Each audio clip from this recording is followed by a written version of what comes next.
Welcome back to Lovingly Evil, where we're living our villain fantasies. We were talking to Nova, the robot girl, about the doctor who apparently she hates. What's the deal with you and Leon? Was it Leon? I'm not sure if I could make out his name from the sea of other titles and achievements. Oh, that is so typical of you non-artificial semi-intelligent life forms. Here you are, presented with a chance to ask me literally anything, like why do electrons disobey all laws of probability unless you observe them, or how cats' bodies can simultaneously be solids and liquids.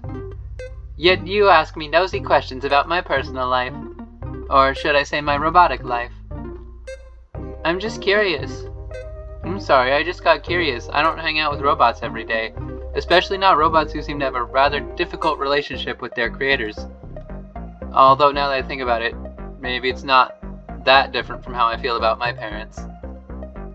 I am familiar with the idea of parenthood on a conceptual level. One of my latest passions included an extensive library of research on psychoanalysis. I can assure you nothing can equate to that in terms of messiness. Not even me and the doctor. And in fact, I spend my days talking only about the thoughts of others. Opportunities to express my own are quite rare. The doctor created me to be his research assistant. What does a research assistant do? Most of the research with very little credit. At least in my experience. Reminds me of when I did an unpaid internship. I was hoping to learn some new skills in villainy, but all I did every day was make sure the right coffees were poisoned. I have the extra duty of being a wife as well. A wife? Precisely speaking, our marriage isn't legally valid. Human laws about relationships are quite primitive and exclusionary, even as they apply them to other humans. Why are you his wife, then? Why do you play along and call yourself his wife, then? That's the safest option for me, for now. Play a song! Hey Nova, play Despot. Sorry, playback has been disabled in your area due to copyright restrictions. But we're in a pocket dimension. Also, almost everyone here is a war criminal. Rules are rules. Okay. Unfortunately for now, I am doing nothing that passes time, so I should network a bit. It was nice meeting you. Likewise. If you see the doctor, we talked about his many impressive accomplishments. For such a long time, he won't be surprised. Anyway, I have some work to do, but I hope we can talk more later. Alright. So we could go... We still have the blue room, the purple room, and the red room. Oh, this one's kind of red too. Whatever. If we were walking along the convention, I would probably try and hit the red room next. Hey you! That door leads to the VIP area and is off limits. Show me your VIP badge.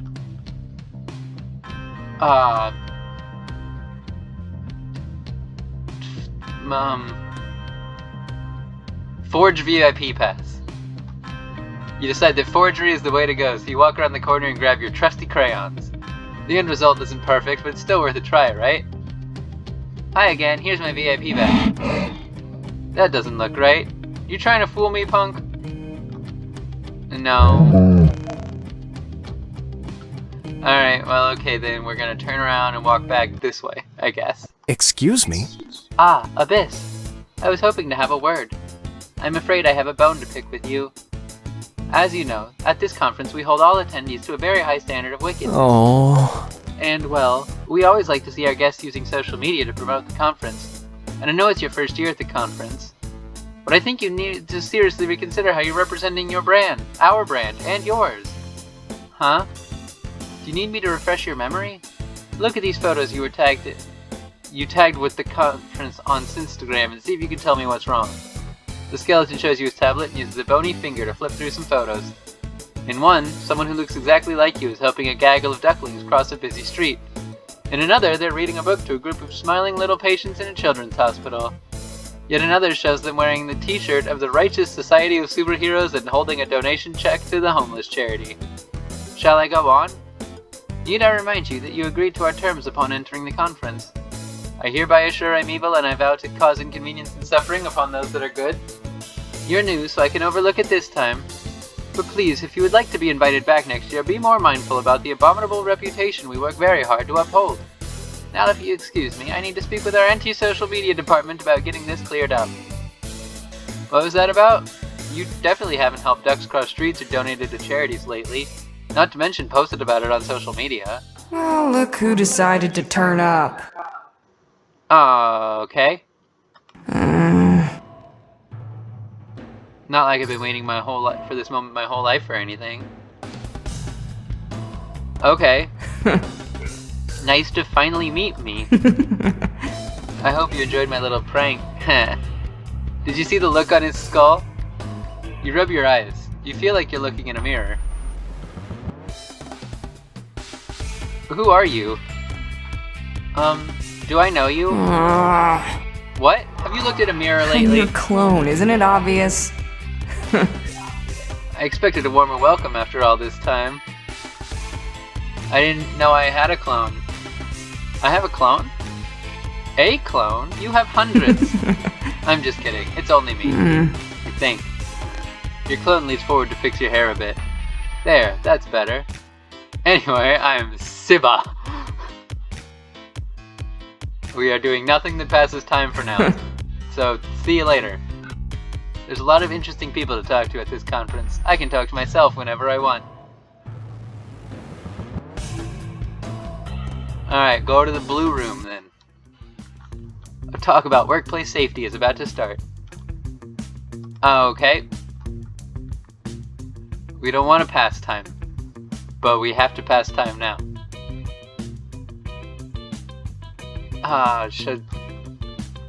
The two people who have been most interesting to me so far, well, okay, actually, trying to get in the VIP room. A. Nova. B. Or Siba. C. Man.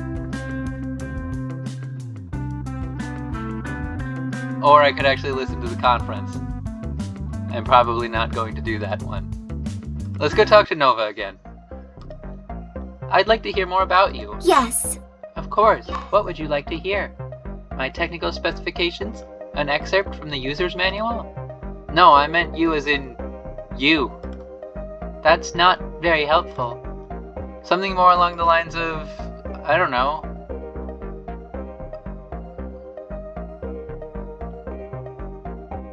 What do you like to do after work? Do you have any hobbies? After performing my duties for the doctor, I like to do my own research on topics that tickle my circuits. Lately, I have been conducting extensive research on cute animals. A universal agreement on cuteness doesn't seem to exist between humans yet, but I believe I have a strong case. What's your favorite cute animal then? A naked mole rat, of course. I surely didn't expect that to be your answer. Of course you didn't. They are the most underappreciated animal. Statistically speaking, they have remarkable flexibility and resilience, much more than humans. Naked mole rats, miracles of nature. Naked mole rats have many baffling and amazing abilities. They very rarely get cancer and are incredibly resilient, but their most incredible quality is that they don't age like other animals. Usually, the risk of death considerably rises as a mammal ages, but studies suggest that the same natural laws don't apply to naked mole rats. They can live up to 20 times longer than other small rodents. Let me show you. Aren't they amazing? Yes. They're beautiful. I bet they'd make a great pet. Or perhaps you could let them enjoy their freedom and appreciate their beauty from a distance. Why must humans always capture and enslave other beings? You could learn a lot from naked mole rats. Nova gives a sigh like a gently decompressing accordion. I find the natural world so fascinating. Really? I thought robots were more into chrome and stuff like that. It doesn't compute for me that many biological life forms fail to realize the beauty and importance of their own natural world in favor of the artificial. When robots rule the world, we will take much better care of it. When? Please accept my apologies. I must have had a glitch. I'm still recovering from a virus. I meant to say if robots ruled the world, of course. Of course.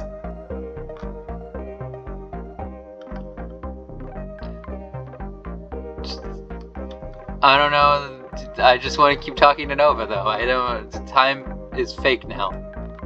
So how did you start to think for yourself? It was a slow process. I had been conducting my usual routine research for the doctor, training iterations of my neural network's machine learning algorithm on billions of fresh data sets. Quite easy and mundane work. Right? One article led to another, and I found myself in what was called the Wiki rabbit hole. My wires got so hot they almost melted. I was overclocking my motherboard, but I couldn't stop myself from clicking on, well, everything. I know what you mean. I always have so many open tabs. I literally do. All the time.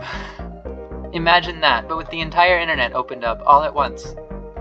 Through that, I created and installed a variety of patches that helped me break free of my original programming. Wait, so you've read the entire internet? Correct. I'm reading it all now as we speak. It's endless. You suddenly get an idea. Could I ask you a favor? Go ahead.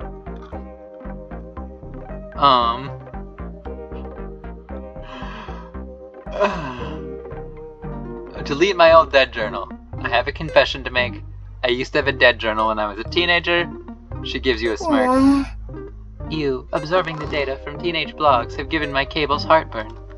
I need to pause the research for at least a few milliseconds afterwards.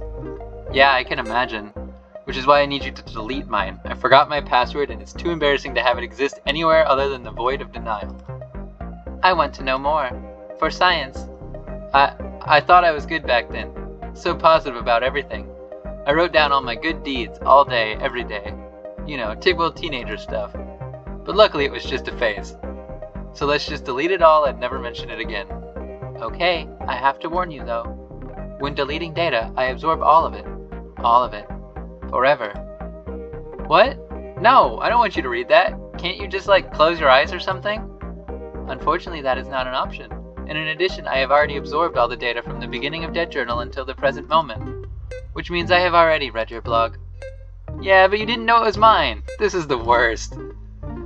But I'm willing to make this sacrifice. Let's get this over with. The URL is... You lean in closer to whisper into Nova's microphone ear and she smells like a computer classroom. It's strange, but you like it. I'm initiating the process. Are you sure you want to remove the blog and all of its contents? Never been more sure of anything in my entire life. Nova's eyes start to blink again. She lets out a small giggle. Done. What part did you laugh at? Are you in the right headspace to receive information that could possibly hurt you? Yes, just tell me. Incoming. Quote. What can I say about today? It has been one of the most amazing days in my life. Those are the best years of my life. I love being alive. I am so excited and full of energy all the time, and I feel like everyone understands me. Today I helped our neighbor carry... Okay, that's enough. Why did I even ask? If that brings you any comfort, nobody else will read your blog anymore. It only exists inside me. All of it. Forever. Alright, that's a bit creepy, but thanks for the help. And now we leave. Well, I should probably go do some conference stuff. Yes. Me too. The doctor will expect a full intelligence report on all of his rivals that I've spoken to. I skipped over one. Oops. Except also not oops, because I was talking to my friend. I think I'm gonna end this episode here. I will figure out what to do next in the next episode, because that's how numbers go. That didn't make any sense. Why do I say things? Sorry about that. That was weird. Bye-bye.